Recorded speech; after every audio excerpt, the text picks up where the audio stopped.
Welcome, golfers, to the next episode of the Read It, Roll It, Hole It podcast. Today, we've got special guest on the show, Preston Combs, from Preston's Putting, from the garage, or as we say it here in England, the garage. Preston, how are you? Ollie, it's great to be here. How are you doing? Very well, thank you. Do you call it the garage? We haven't managed to get you to say the garage yet.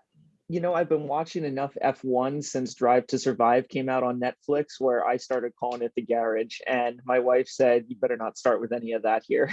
So I will affectionately call it the garage. It does have a car theme to it. Big Camaro guy. Love my racing stuff. So we're continuing to decorate as time goes on. Brilliant. What did you think to the F1 last weekend? Gosh, what an ending. I mean, you can't script anything any better.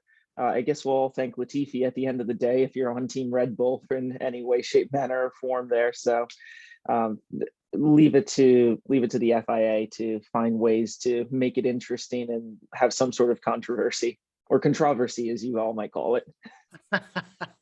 I think it's interesting with I think all the Hamilton fans are obviously going mad, and I'm a Verstappen, but I'm also a Russell fan, but Verstappen fan. So I'm like, I think it's wrong, but I'm over the moon that Hamilton won't win again. It's my first full season where I can consider myself a fan from the first race to the last race. So just over the moon that Verstappen won. For me, I've been pulling for him since the TV series came out, and it's great to see it finally come together for him on the big stage. And gosh, I mean, the team's done so well throughout the course of the year, and you think the fact that it was close, and then you go back to like Silverstone and the blown tires at where was that? Azerbaijan, was that right? He was going down the straight, wasn't he? With a couple. Yeah, the straight with like two laps left, and there's that inexplicable puncture. I'm looking at that go, and bad luck at the end of the day. So he's had the fact that he's still tied for all of this, even after those couple of events. And I think he was the clear-cut better performer over the course of the season. He just doesn't know how to give up. Do you think he's a bit like Tiger? I think when you're talking about players at the highest level in any sport, there is a certain stubbornness and proper arrogance that comes with that territory in order to continue to defy the odds at a high level. The people make jokes about Nicholas saying he's never missed a 3-footer, but the reality is that's his perception of himself, and he displays that internal perception for the world. And you have to consider that there's probably some connection between the way I'm thinking and how I present myself and how I perform. I think we know that exists, but I think those players in that Woods, Nicholas, Verstappen, Jordan category all exhibit that at a very high level, and they're certainly not bashful about it. No, totally agree.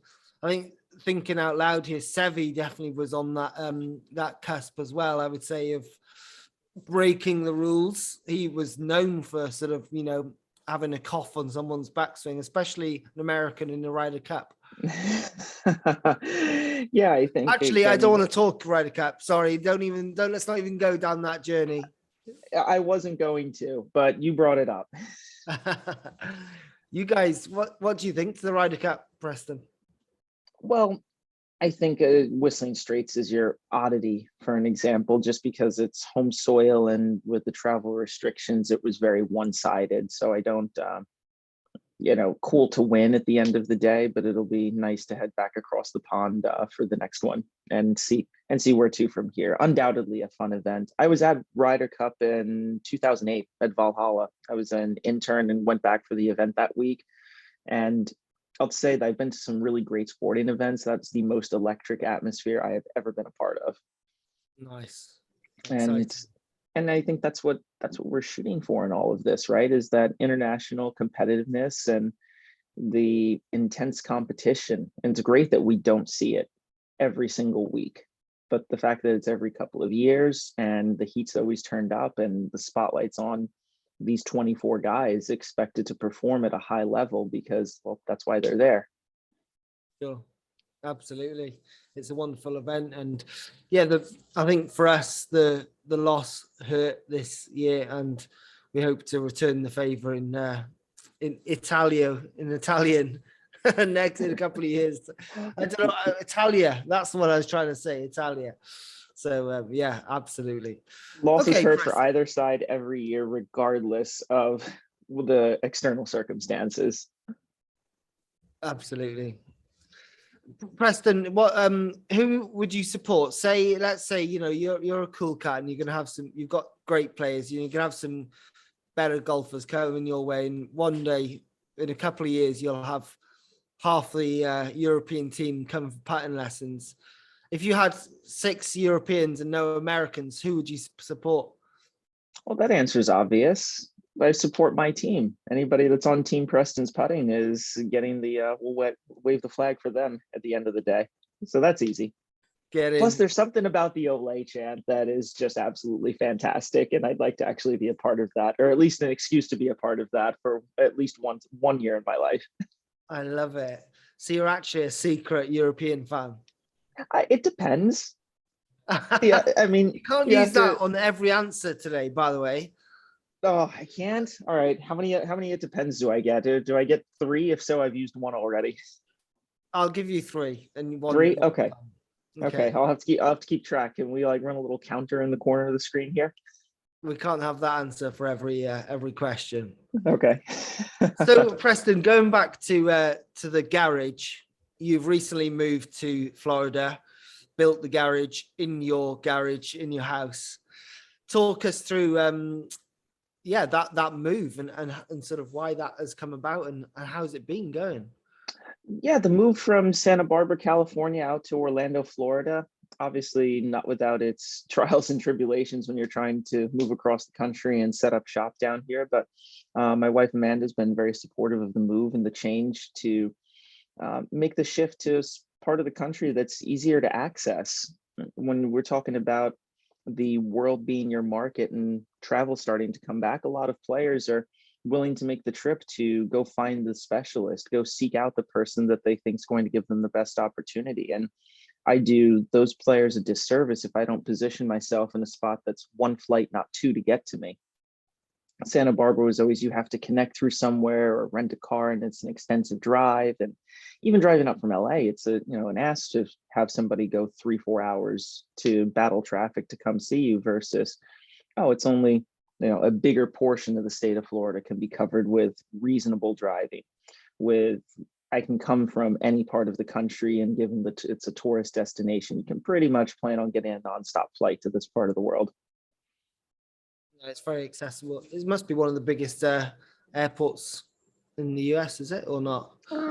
That's a great question. I don't know. I know it's busy to year round too, and especially as we get near the holidays. Boy, I went to present in Dallas last week, and there were. We'll put it this way: I'm just thankful for clear and pre-check to be able to skip all those lines. Happy days. That's cool. That's cool. So, talk us through your journey from sort of turning pro to becoming a putting specialist or putting coach. People often ask me, why putting? So, why putting? Why putting? I was always good at it as a kid, and after I graduated college, it was obvious that hitting it 270 off the tee wasn't going to get the job done. And therefore you start paying attention to what are my other career options, and obviously with a background to become an assistant pro, head golf professional, that track, and realized that I didn't necessarily enjoy that particular lifestyle within the industry. But players at events would usually ask me about my putting, about the tactics that I was using. Even if I was caddying for friends and utilizing aim point for them, there would always be questions about it.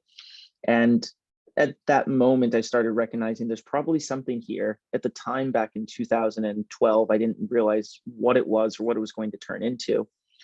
But I did know that I didn't want to be the failed player that just told people, well, here's what I did. Sure. I think that's a disservice at the end of the day, given the amount of good information that's out there and available. And I sought out the formal education through Mark Sweeney to get aim point certified, and really said, okay, well, if this is the opportunity to show players where to hit a putt, let me buy a sandpot lab and show them how to hit it there more often. It's just data. I should be able to figure out how to point the face of the target on any number of situations, and started digging through the data, realized very quickly that I had no idea of up from down and what was actually changing the numbers, and sought out David Orr through Flatstick. And he's been a great friend and mentor all these years to help guide me with an understanding of the 3D, the biomechanics, and give players better answers, not just the conventional, let's get the shaft and the forearm in line at address to make the face more stable. Well, let's try this grip to just because everybody else is trying it, right? So I think that deeper understanding has really helped for me increase my own knowledge base to get to better answers faster, but also the longevity with players too. If your knowledge depth as a coach only goes but so far, there's only so many things you can talk about. And I'm quite confident that there's years of information to pour through with players to build the ultimately sound machine. And I'm always just checking myself to ensure that the messages I'm sending are the proper ones at the proper time too. It's easy to get lost in the weeds in the coaching process. I find it really interesting, Preston, how our journeys have been very similar, really, from sort of 2012 to reaching out to Mark Sweeney to becoming Aimpoint certified to then needing a mentor, or not needing a mentor, but needing more answers, and finding David Orr in 2014, it was for me, or 2015. And I remember the first time I met David, we sat down in Spain, and he introduced himself, very calm. David Orr, really looking forward to a good few days. And he said, just a couple of things to start with is that the pattern stroke isn't a pendulum. It doesn't go straight back, straight through, and you shouldn't accelerate through the ball. Something like along those lines. A few very, very calm, right? Really calm. And then Rolf Kinkel piped up. I don't know if you've met Rolf, but he's a great guy from Germany. And he goes, isn't the pendulum like a good model or good theory for beginner golfers? And David goes, and beep, beep. It's not a beep, beep pendulum. How was your, what was your first experience of meeting David Orr? Was it similar? Give me a cool story. Let's see, the beginning started, let's see, my college friend and mentor, Mario Bevilacqua, introduced me to TJ Yeaton at the end of 2011. TJ extended the invite for me to come up to Campbell at Bowie's Creek, the original setup on site at the university.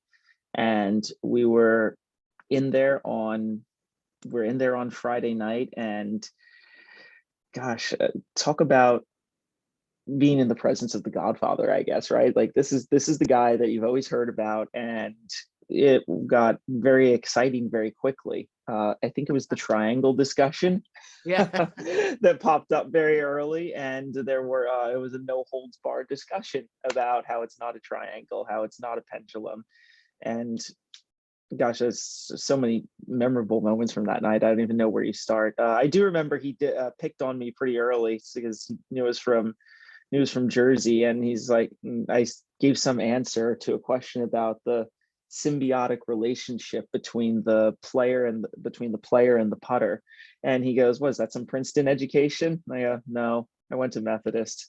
And the PGM school down the street says, "Oh, you're one of those." So he's always poked fun at me, giving me a hard time for going to the rival golf school down the street. I've got you. Happy days. Just going back to you saying, like, you always want to sort of get more answers and further. So that's something I've definitely sort of learned from you, and spent the time that we've, the limited time that we've spent together on Zoom, unfortunately. Hopefully we'll get together soon, but the willing or the desire to improve and to find out more, keep digging down that hole, seems to be quite great. I want to know where does that come from? Why do you have such burning desire to improve?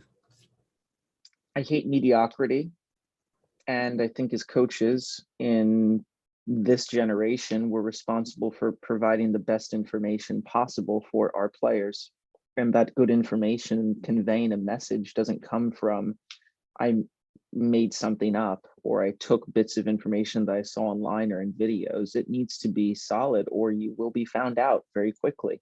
Somebody will ask you a question that you don't have a good answer for, and you can't tap dance your way around it all the time. I feel for my own junior golf career coming up that, did I have some information? Yes. Was it good and relevant? Well, the fact that I only hit it, but so far off the tee, means that somebody that I've surrounded myself with missed the memo that, hey, you should probably find ways to swing it faster and hit it further. That you should find ways to improve your alignments from P1 to 4 so that you can generate more speed without having to worry about missing it left or right. And there were obvious limitations for at my own performance. And I always kind of kept it to myself that, if a 15 or 16-year-old kid comes to me and says, I want to play better golf, whether that be full swing, short game, or putting, it's my job to give them the best information possible, so at least they have a chance to play Division I golf. I'm not saying that everybody that works with me is going to be on the path of the PGA Tour. I mean, just it's logic, it's numbers, it can't happen, right? But at least the opportunity to say, okay, at least the information that I presented somebody with was the path of least resistance. It was a guided pathway to continued success with well-organized information, and we'll see how far we can take it. But it shouldn't have been that guy didn't know his stuff. And if it is that, because nobody's ever batting 1,000 with their students, at least we can say I gave it my best effort. And that effort was not just a bunch of made up gobbledygook. So I love it. I love it. Great to hear. With David, your mentor, what are the main sort of learnings you've gained from him over the years? That's a good one. Did you write that down before we started today? No, that's not one. No, unfortunately not. I haven't started on that. Let me have a look.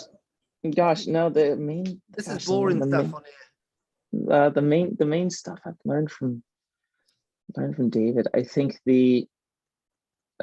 overall an appreciation of the complexity of what we're dealing with, being able to know how many parts are moving around and begin to understand relationships between those moving parts. I think that's the overall biggest picture. I think when we start talking about the deeper stuff, how he speaks about coaching players has been inspirational. Obviously, he and I won't coach the same way as far as dealing with players, but having an appreciation for what he has experienced at his level has certainly guided me in my own decision making, my own processes. I think the famous line that he's offered, players come, players go, and some players come back, was something that I took to heart very early on. And it kept me with a good focus on the player in front of me, not my own needs or desires, right? It's easy to offer somebody a package or continued series of lessons to just try to keep them on board, but sometimes it's not a good fit and you don't force the issue, right? Sometimes you've given a person everything that they need, and just because they say, well, I want to come out and see you again, a month from now, maybe it's right, maybe it's not. So I think keeping the player's best interest at hand has always been the compass that I'm trying to follow. He certainly inspired that. Love that comment. It's something that stuck with me as well. It takes the emotion out of it as well a little bit, where I remember sort of early days that players come, then they go to a different putting coach and you get all upset, not literally, but not in front of everyone, but it's a good saying for sure. Yeah, so I think that's definitely helped frame some things along the way for me as far as my interaction with players. My own coaching philosophy, the tagline for Preston's putting of create, develop, own, is rooted to that in a degree. For me, that create represents creating understanding for players of what needs to happen and understanding what they should see from a performance standpoint if they're going through that portion of the process. Developing awareness of what is actually happening when we attempt to execute, developing an awareness of patterns and uh, our implementation of that information. And then own is the training aspects, and not just the block practice. It's the, how am I measuring my performance? How am I going through the proper steps in order to fully own that? And it's not just a singular process of create, develop, own, right? They're kind of built in a triangle where that cycle continues. But if you can frame for a player that this is the continuing cycle of, we're going to create an understanding of size and tempo for speed, develop awareness with exercises and measuring dispersion, then create ownership of that by trying it in a variety of circumstances or implementing those tactics on the golf course. Then the cycle, once we've done that, the cycle starts again with create understanding of a new topic or a new area. Let's say the mechanics, in order to improve their size and tempo by moving arm structure or grip or changing the putter. Then developing awarenesses of how am I going to manage those setup changes? What are my practice plans and strategies to create ownership of a setup change? How am I going to use a camera effectively? How often am I going to look at those areas in order to make sure that I am executing properly? Am I creating that ownership through proper amount of variable practice at setup? So many players are so wrapped up in trying to do things right all the time that we lose sight of when things are beginning to shift. If they don't have an awareness of how big the corridor is or where they're living within that corridor, then that's where we start running into problems. A good example would be forward bend. If a player has a tendency to stand at 20 degrees of forward bend and it's too upright, and we need them closer to, let's call it 40 degrees, that's a big change for them for that 15-degree jump. And they might make the change successfully on the first day. And then the second day they go back and they're at 39, and then 38, 37. And it's slowly deteriorating, but you're not going to notice a 1-degree change from day to day. But by day 7, when we're down to 33 degrees of forward bend, something feels a little bit weird, a little off, but we can kind of fit the putter in there, get the job done. Then by day 10, we're at 30 degrees. It's too close to the old pattern and it breaks. And that's I woke up today and I couldn't putt. It's like, nobody forgets overnight how to putt. Okay, let's be real here. There's probably been some amount of deterioration over a period of time from when we last left it to the point where it blew up in your face and we said, I suck. What happened today? But because we're so wrapped up in trying to do things right, we might not notice those little incremental deviations from where it's supposed to be over a given period of time. And that's a problem. I'm educating my players that if you're going to practice things like setup changes, you also need to know where the edges of the road are. Wow, so many good nuggets just come out of your mouth. I'm going Where to we ask for gonna a copy start? of My this head's after. spinning. I want to start at the end there, where you've said explore the edges. Yeah, the edges of the road. So from my putting schools, when I'm traveling, I'll ask somebody, pick somebody in the class, hey, can you drive that golf cart from this green to the clubhouse and back without hitting anything? And I get this odd look. Yeah, I can handle that. I say, cool. How about trying that at 2 o'clock in the morning with no headlights? How do you like your chances? And they go, oh, well, it's way harder.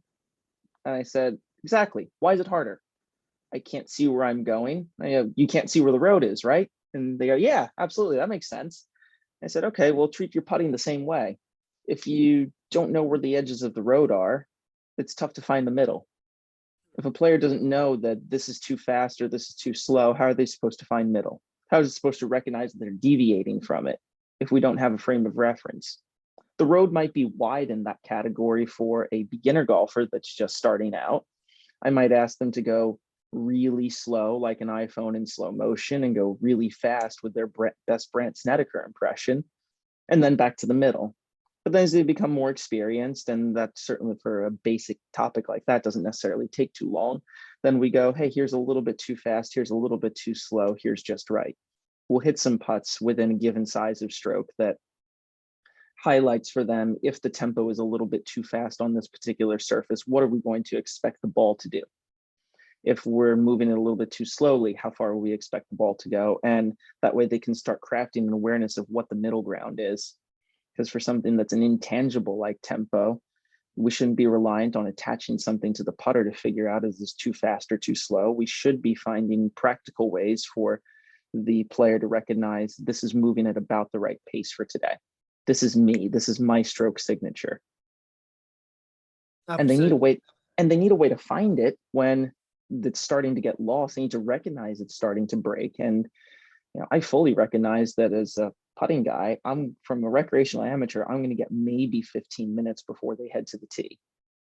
If I'm lucky, I'm going to get 15 minutes. So I say, okay, I've got 15 minutes to figure out, am I set up well? Can I hit it online? What's the green speed? And giving a couple of breaking putts so I get at least some semblance of what direction the ball's turning and how much. It's a lot to fit into that time. So I've been really, really working hard to craft the message in a way that it's practical and relevant. Music to my ears, that is, Preston. The too much, too little, too right, the baby bear practices, whatever we want to call them. It's just a really sort of important factor, isn't it? With regards to that 15 minutes then of before you play, everyone's 15 minutes is going to be different.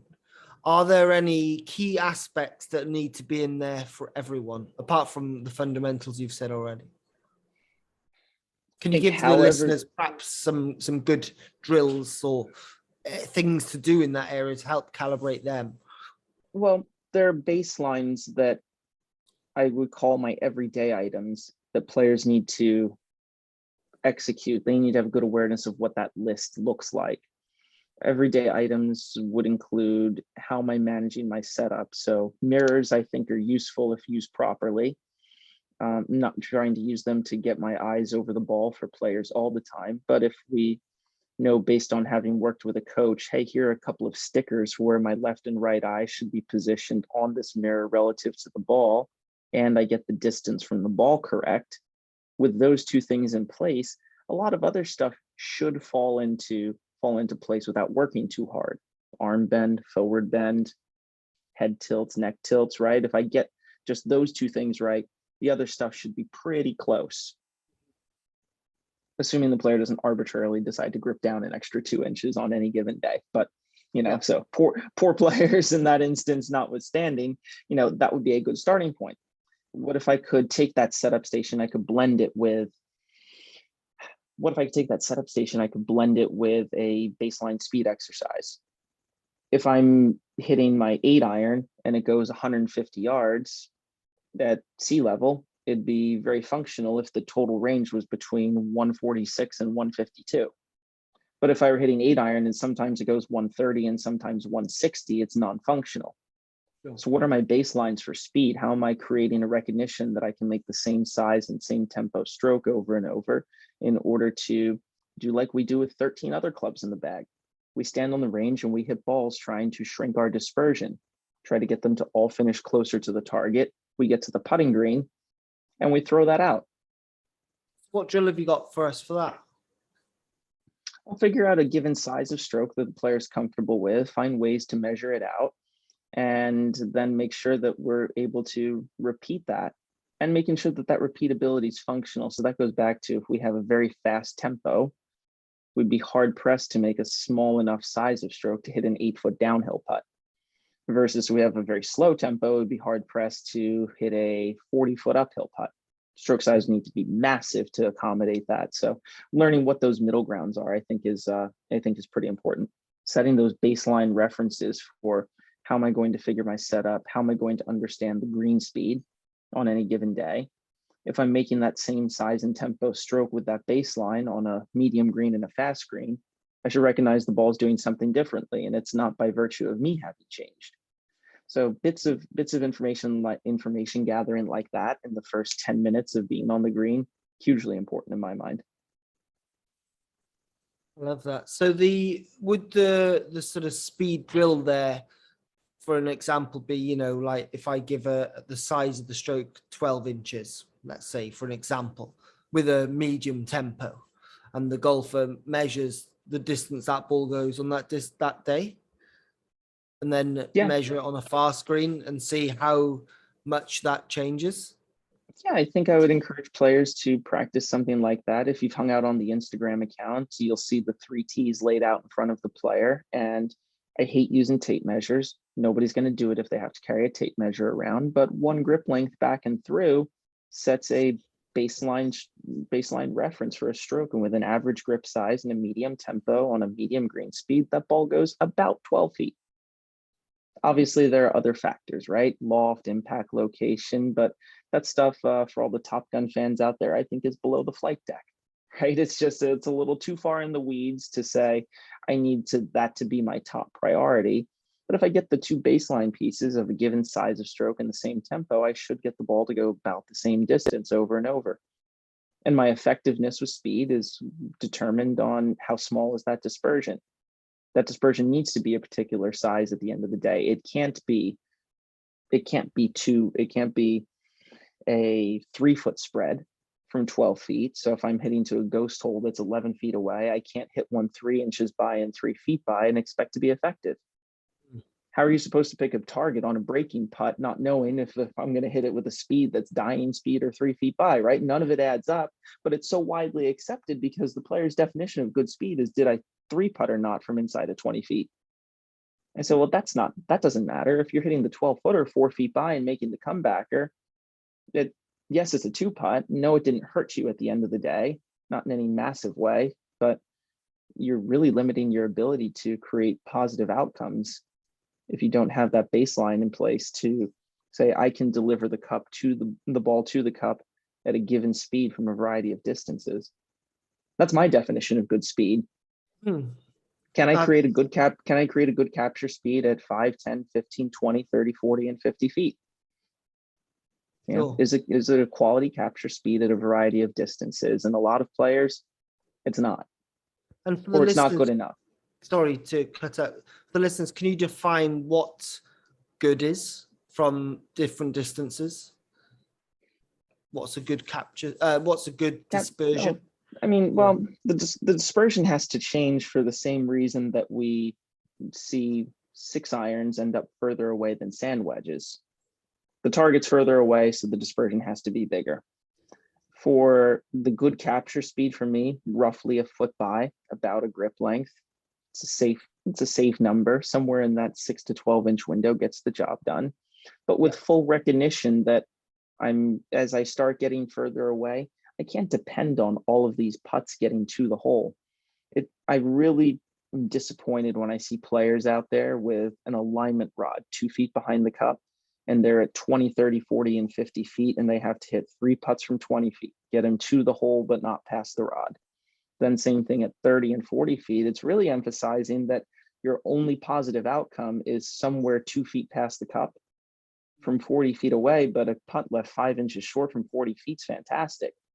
Why am I penalizing the player for that in that setting? So I think properly mapping out what those ranges are and redefining what's acceptable helps us not only become more proficient, but more practical. I love it. That's good. You've got my head spinning. With going back to the size of the stroke, that's a grip length on a given day is going 12 foot is great.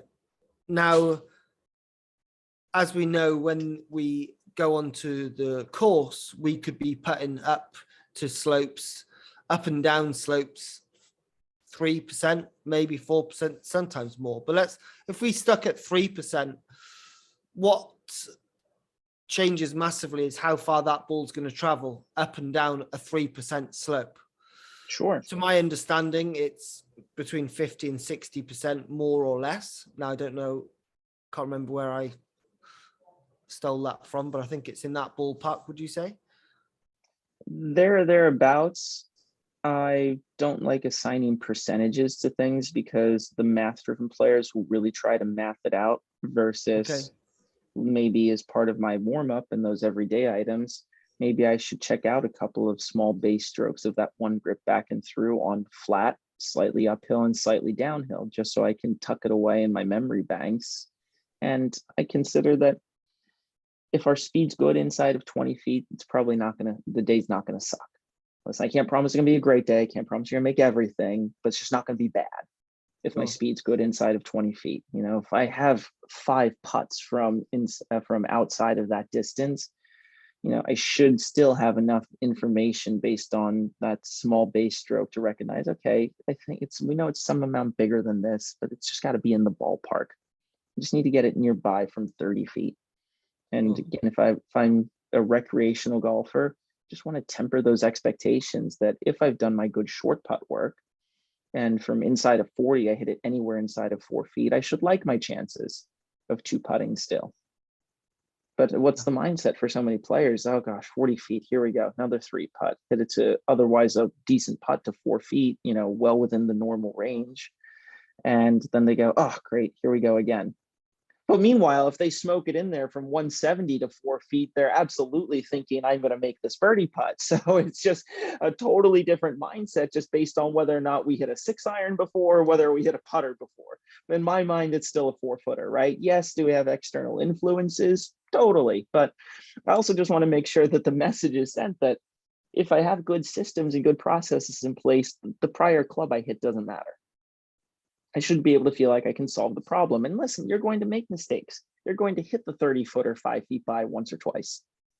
Yeah. But that doesn't mean that you're destined to 3-putt the same way but we immediately assume we're just destined to make the 5-footer if we hit a good approach shot. So Interesting, the mindset, isn't it? Let's go down that rabbit hole of mindset. I think it's a huge aspect of golf, of life, of putting. So what's your advice perhaps for the listeners to help them? They've got the 4-foot putt to win their match. They're stood over the ball and the nerves are going. The negative thoughts are coming out. They're thinking they're going to miss rather than hole it. Talk us through. I don't think we should have ever gotten to the point where the first thought is, great, I'm going to miss this. And if so, we haven't done our job previously. Any junior that's walked into an exam room and is worried about passing the test probably hasn't done his homework and probably hasn't prepared properly. So we're not allowed to have lofty expectations in that. Have I put the steps in place to manage setup? 4-footers, I need to just read the green sufficiently enough, right? We're probably not going to see a whole bunch of big benders from 4 feet. But, you know, so the putt's probably somewhere between 0 and 2%. So do I know enough about green reading to decide, is it a 0, 1, or 2? And do I have good enough mechanics in place to get this ball started to close enough online? Sure. And really, it's like, if I've done my homework in those areas, I shouldn't have the thought, oh, great, here we go again. And if I'm seeing that pattern, I need to be able to answer, okay, why is this happening? There's obviously something missing, a piece to the puzzle that's missing. But from a practical standpoint, it's going to be one of 3 things. It's read, speed, or direction. And it's like, what am I struggling with that's causing me to miss from that window? Brilliant. Great stuff. Okay, Preston. Go on, sorry. Oh no, I was just gonna say, I don't think in this generation of 2020 that, or 2021, what year is it? 21. There we go. I just don't think I don't think in this generation we should be sitting here going, I don't know what to do with this 4-footer. There's ample information out there, and we just need to figure out how it's most relevant and applies to the person. You don't think that, I get what you're saying, but you're still going to have moments that your mind starts thinking, overthinking. You start having thoughts. What's the best way to quieten down those thoughts? Recognizing that they're happening, and then go back to whatever the process is to mitigate risk in any given circumstance. Tell me more. Talk to me. I think questions further down that road are better suited for Rick Sessinghouse and Paul Dooland. But really, are they psychologists that I should get on the show? Performance coaches, yes, definitely. What was their names? Rick Sessinghouse. Well, Rick's works with Colin Morikawa for his entire playing career, and I've had the pleasure of spending some time with Rick. Boy, talk about wisdom and practical experience. being translated at the highest level. He certainly embodies that. I met Paul Dooland through David when Paul spoke at a flat stick conference some years ago, and he's in the Orlando area. He and I have become very good friends, and just happy to be able to refer my players to people with a deeper background in that department, understanding goals versus expectations, for example, and I think that's a book in and of itself in that particular category. So for me, just from the very practical coaching side, if a player is struggling with a given spot, we need to figure out why. We need to figure out what our plans are. If we do notice that struggle starting to happen on the golf course, just what are we going to go back to? And it might be something that we've addressed before, and it might not be too. Could be a new issue, right? Could be the player just went, I clearly have missed a piece here in my process, right? Maybe they're not calibrating their arm bend for their aim point read properly. Could be as simple as that. And then they start seeing some short putts miss. But if they misdiagnose the putts that are missing to the right on a left to right putt as a stroke error, and then they start going to fiddle with their stroke, then they go on a left to right, or now they miss that one low, and then we get this snowball, right? So if I could leave a message out there for any of the listeners, understanding misses. Why did that ball miss? Is it a read speed or direction error? And properly assessing those possible outcomes here. My best players, they fully recognize, yep, that was, even though the ball finished past the cup, it was not enough speed. Sure. You'll see that on faster greens with breaking putts. I'll just kind of throw that out there. Probably an Instagram post used. You'll probably see on faster greens, you could have a ball finish past the cup from the north-south sense, but it wasn't enough speed. Got you. Right. So for our ideal speed is a foot past the cup, and I've got a fast green with a left to right putt, that ball could quote unquote fall out the cone about 3/4 the way there. But player sees the ball finish 6 inches past the cup, so they just immediately assume, hey, I hit it hard enough, so it must be a read error or stroke error. And the reality is, that 6 inches by on that fast green with that breaking putt probably didn't have enough carrying speed to stay within the desired cone. Abstract, probably better seen on Instagram, but just keep it in mind. Just because the ball finishes past the cup doesn't immediately write off that it was good speed. Totally, yeah. I think the cone would be a really interesting thing for you to explain to the listeners. I think often they believe that there's one line for every putt. So can you do your best to explain the cone for us? Definitely. So when you have a breaking putt, we know that there's a given aim point or given starting direction that's going to give us the best opportunity to hold the putt that matches up with an ideal capture speed. And that's all well and fine, but understanding that there's a cone of acceptance too, where I can start it above this line with slightly less speed and have and still have an opportunity to make the putt. I can start it below that line with more speed and I still have an opportunity to make the putt. I'm a big fan of players living on the top side of the cone though, because there's more margin for error. And it's really surprising once you start getting below a given aim point read, how little room there is in order to make that work. And so now all of a sudden, we're not trying to use our data to zero out our launch direction, our facet impact on breaking putts. We want to say, what's the tolerable window that we can live, and living with a face that's on a left to right putt, slightly closed to that aim point. Probably not a bad idea, probably not the end of the world, versus an equivalent amount open. So let's say 1 degree closed relative to that aim point versus 1 degree open. I mean, the 1 degree open has almost no chance of going in on a 10-footer, 2% from on a stimp 12. It starts way too far right versus the same mistake on the opposite side. Plenty of opportunity for that to go in. So now this is the problem that we run into. Our block practice is built around, I'm trying to hit every putt straight. I'm trying to zero everything out. And then I get on breaking putts, and that's not maybe not necessarily your most functional approach. doesn't increase your opportunities the best. Now this gets into how are we building our practice? Is our block practice just limited to string lines and chalk lines on flat 6-footers? Or are we in fact block practicing on 1, 2, and 3% tilts on right to left and left to right from 5, 10, and 15 feet? Love it. We'll happily camp out on the range and block practice 7-irons and flighted 7-irons and some with a little bit of curve in either direction in case we need it, versus putting, it's just limited to, we'll just block practice the mechanics on the flat ones. Never made sense to me. No, totally. What's a nice drill to practice the cone, Preston, that you give your players? I think Faxon's absolutely on point with the high line, low line, and medium line. Help establish an awareness of that. I think you can use string lines, ramps, or chalk lines to better see and visualize what that looks like so that you're practicing it effectively. But just playing around with the properly managing the variability, right? So setting up maybe a ball gate using a couple of ball markers.